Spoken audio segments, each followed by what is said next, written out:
pessoa estudou com você meses, 3 meses, 4 meses, e já teve a vida totalmente transformada. Depois que a gente expande isso, trabalha esse córtex, não tem mais como voltar. Uma mente uma vez expandida, a não ser que você faça muito esforço, tem que fazer muito esforço para ela voltar. E a Bárbara vai falar na linguagem que vocês possam entender um pouquinho sobre isso. Boa noite, todo mundo que já me conhece. Meu nome é Bárbara, eu sou biomédica esteta molecular, um palavrão, né? E sou pós-graduanda em neurociências. Eu vou falar um pouquinho dessa parte que leva para os hábitos, tá? Eu vou explicar um pouquinho antes de chegar nessa questão do neocórtex, do pré-frontal, para vocês entenderem melhor. O nosso cérebro, tudo que a gente faz gira em torno de 3 objetivos. Nosso cérebro, tudo, em questão de saúde, todo o funcionamento do seu corpo gira em torno desses 3 objetivos, que é busca pelo prazer, fuga da dor e buscar proteção. Sobrevivência, né? Alguns chamam de instinto. Então, assim, tudo que você faz, qualquer coisa que você fale aí agora, quando eu sinto fome, busca prazer, é proteção, porque o alimento vai gerar acúmulo de gordura, de açúcar, reserva para quando você precisar ter energia. E também é poupar energia, porque o seu corpo ele precisa guardar energia por um momento, o cérebro entende que é por um momento de colapso, né? Uma situação difícil. Então por isso que você faz reserva de açúcar, de gordura. E por isso que tem toda a questão biológica que a gente vive falando, meu metabolismo está lento. Sempre o seu cérebro vai tender a deixar o seu metabolismo lento, que é a reação acontecer devagarinho, com calma, para poder acumular essa gordura, para poder te proteger. O cérebro entende que isso é bom, né? E não é, né? Quando a gente olha no espelho, é bom. Então a gente vive nessa luta. Mas voltando aqui para o assunto das crenças, então as crenças limitantes, né, que eles podem falar aí com maestria, crença é aquilo que você acredita, né? Eu acredito em algo. E aí limitante vem de limitação. Eu acredito em algo que me freia, algo que me limita, né? Acredito em algo que me para.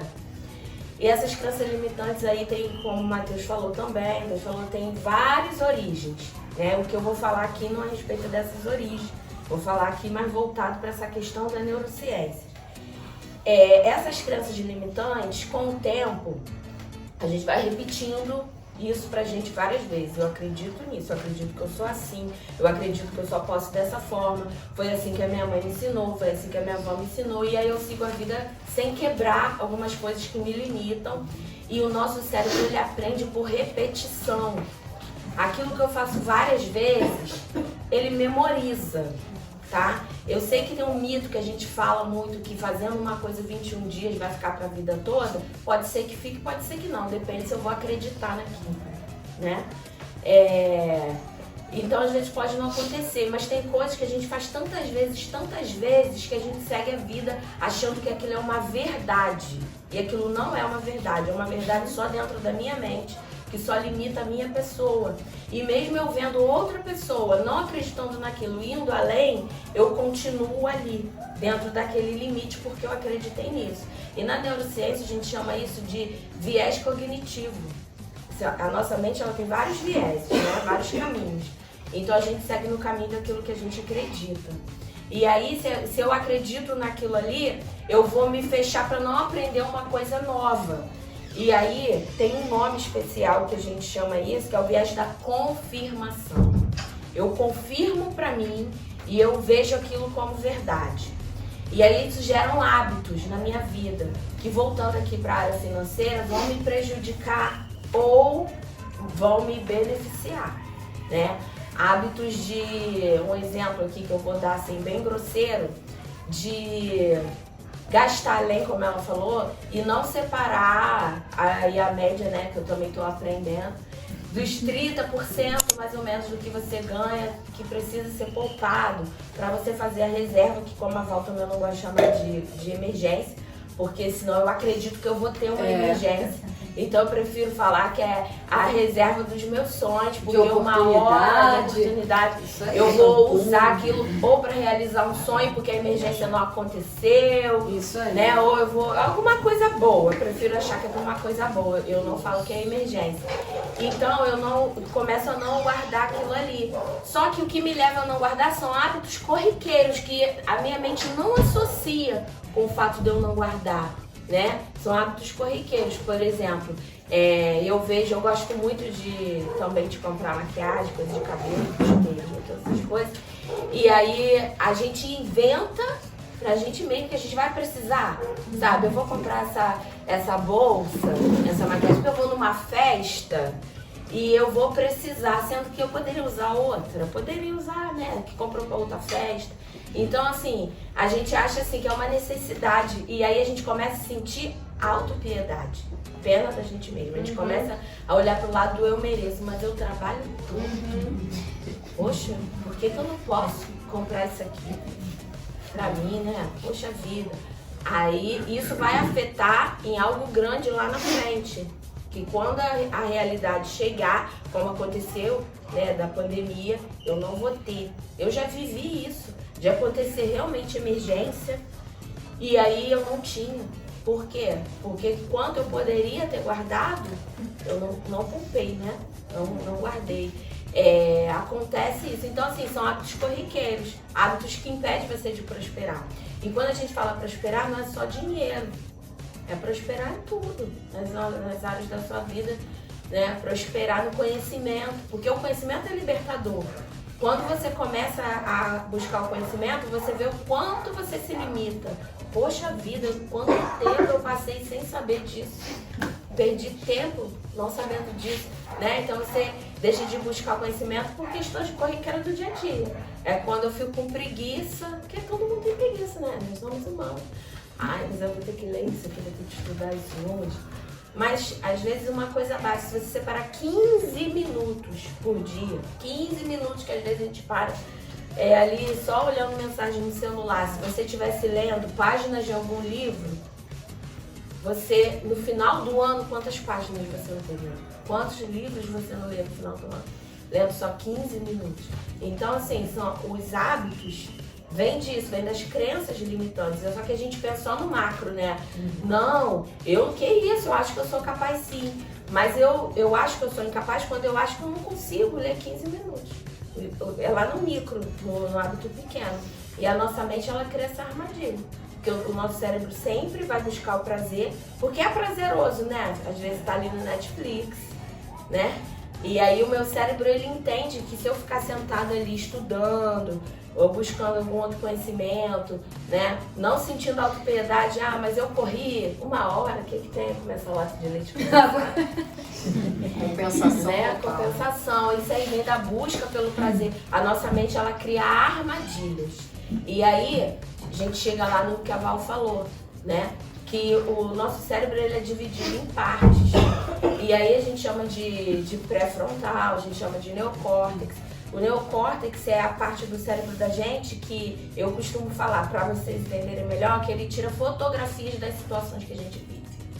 Então aí a gente é muito complexo, mas resumindo, a criança que vê o pai batendo na mãe, a mente dele fotografou aquela imagem. E ele pensa que esqueceu, passa a vida inteira e quando ele tiver num relacionamento e que ele tiver uma discordância entre ele e a esposa, ele vai pensar assim, como eu tenho que reagir? Batendo. O cérebro dele vai trazer aquela fotografia, ele vai reproduzir aquilo ali. Ou não, se ele tiver trabalhado essa questão, mas às vezes a pessoa não trabalha. E a gente pensa assim, nem tudo a gente pode espiritualizar, mas aí a gente pensa assim, isso aí é maldição hereditária. É ciência também. Ele poderia ter tratado aquela questão. A mesma coisa do dinheiro, como ela falou. Aí eu não vou pedir. Ele fotografou, o neocórtex dele fotografou a escassez daquele momento. E aí toda vez ele vai lembrar o cérebro traz aquela imagem para ele. Mas ele está num momento de abundância, de prosperidade. Mas ele fica guardando, achando que não pode. né? Então, assim, o nosso cérebro, ele tem essa questão das imagens, que a gente tem que trabalhar isso daí. Então, assim, vocês podem fazer pergunta, tem mais algumas coisinhas que eu vou falar. No final eu vou fazer uma dinâmicazinha, né? Vai. Para vocês entenderem como que funciona essa questão, né? Do neocórtex, como que funciona essa questão dele trazer para você no momento difícil imagens que você nem, situações que você nem lembrava. E isso a gente chama de armadilha da mente. Ele leva você a fazer alguma coisa que você não queria fazer. Posso fazer uma pergunta? Porque senão, de repente, eu Pode. Vou abrir a sessão. Não, pode. Não, o senhor pode. A Bárbara falou a questão aí, por exemplo, eu estou numa situação que eu preciso perder peso, estou acima do peso. Não é só por questão de estética e de saúde, mas eu estou precisando fazer uma cirurgia. E o que acontece comigo? A minha mente faz assim, não, vou começar a dieta amanhã. E essa manhã nunca chega. Hoje é o último dia, vou fazer tudo que eu tenho que fazer, vou consumir tudo que eu tenho que consumir, aquilo que eu tenho prazer, e amanhã começa a minha dieta. E chega amanhã a mesma coisa. Eu nunca consigo fazer essa dieta. Entendeu? Porque eu sempre deixo para amanhã, mas essa amanhã então, nunca chega. A gente chama isso de uma armadilha da mente, porque o cérebro, ele, com essa questão dele buscar o prazer, o seu neocórtex já registrou que esse alimento, essa situação de último dia vou comer, ele é muito prazeroso, porque nesse momento libera uma série de hormônios do bem-estar, hormônio do prazer. Aí libera dopamina, serotonina, é uma cadeia de hormônio que traz sensação de prazer. E aí quando você repete, o senhor repete para o senhor mesmo. Amanhã eu vou começar a dieta, ali ele já entendeu. Amanhã começa algo ruim. Aí libera um outro hormônio que é o cortisol, é o hormônio do estresse. E aí acontece um monte de reação química no corpo que é ruim pro corpo. Ele entende, vou perder proteção, vou perder gordura. Aí ele quer reter, não vou ter prazer, vou sentir dor, porque exercício físico remete à dor. Então essas reações químicas começam a acontecer. Aí a mensagem que o cérebro manda, começam essas imagens daquele alimento bom aparecer no cérebro, na tentativa do seu cérebro resgatar aqueles hormônios do prazer. Fica uma guerra química, uma guerra psicológica, uma guerra emocional. A gente fica ali em várias batalhas acontecendo ao mesmo tempo. E o cérebro ganha, porque ele tem mecanismo que ele domina a gente. Então, com essa dinâmica que eu vou fazer aqui no final, o senhor vai entender qual o exercício que o senhor tem que fazer diariamente para poder conseguir fazer essa dieta. O primeiro erro já está em associar a dieta ao procedimento que o senhor tem que fazer lá da saúde. Então, já assim, o cérebro recebe a mensagem que é algo ruim. E o senhor tem associado a parte da alimentação, né, que precisa ser restringida com o prazer. Tipo assim, então, essa questão do último dia. Então, eu vou ter o último dia de prazer, o seu cérebro entende isso. Mas na hora do exercício, o senhor vai entender. Isso acontece, eu falava de quando eu trabalhei com pacientes com obesidade mórbida, trabalhei nessa questão do emagrecimento. Então, isso acontecia muito quando o paciente ia operar, fazer cirurgia bariátrica. Que ele no dia anterior ele queria comer tudo que ele não ia poder comer, tipo, daqui a 2 meses, porque a dieta é bem restritiva. Complementando isso com o que a Bárbara falou, vai também do senhor pensar o que o senhor pensa a respeito do que é ser uma dieta. O que é fazer uma dieta? Fazer uma dieta é comer só coisa ruim? Fazer dieta é abrir mão do que eu tenho como prazer? Às vezes não. Porque aí fora se diz que fazer dieta é caro.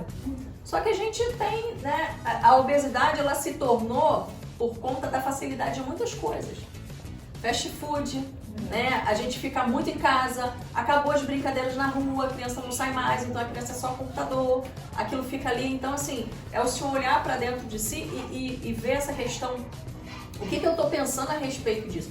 E o que a gente chama de psicoeducação. É o senhor conhecer a respeito da sua doença, né, do que está levando o senhor a ter que fazer esse tipo de tratamento, que é a dieta, mas não é só dieta também, é atividade física. À medida que o senhor começar a entender também da importância, da gravidade de o senhor deixar de fazer isso, eu acredito que vai ficar um pouco mais fácil. Sabe? Porque às vezes a gente tem questões no trabalho que a gente precisa fazer e a gente faz, mesmo a gente não querendo. Agora, por que com a gente sempre adia? Se sabota. Entendeu? Porque assim, a gente às vezes não entende o quão importante nós somos para nós mesmos. Não adianta a gente ter aqui o dinheiro na mão para fazer as coisas, a gente não tem um planejamento, porque o dinheiro dá poder de ação. Eu vou lá, eu quero, eu faço. Mas às vezes eu faço a coisa errada, porque eu não tenho um planejamento. E aí vai tudo por água abaixo. E quem quer fazer dieta, né? Dieta é só a palavra, é uma coisa chata. Precisa ter educação alimentar, um estilo de vida. Estilo Para de vida, dar isso que eu certo o estilo de vida, cada tem que dia ter um pouquinho. o planejamento. Tipo assim, quem é você? Quem é a Val numa semana sem planejamento? Conta pra gente, o que vai Meu acontecer? Deus. Porque o mundo já tem tanto barulho, ela ajuda tantas pessoas que se ela não planejar e escrever, vai esquecer de um, vai esquecer de outro, não vai ficar bem, não vai... Se ela não tá bem, a gente só dá o que tem. Como que ela vai ajudar alguém se ela não se ajudar? Aí que tá também, né? É, Eu o não posso estilo dar o de que eu vida. tenho.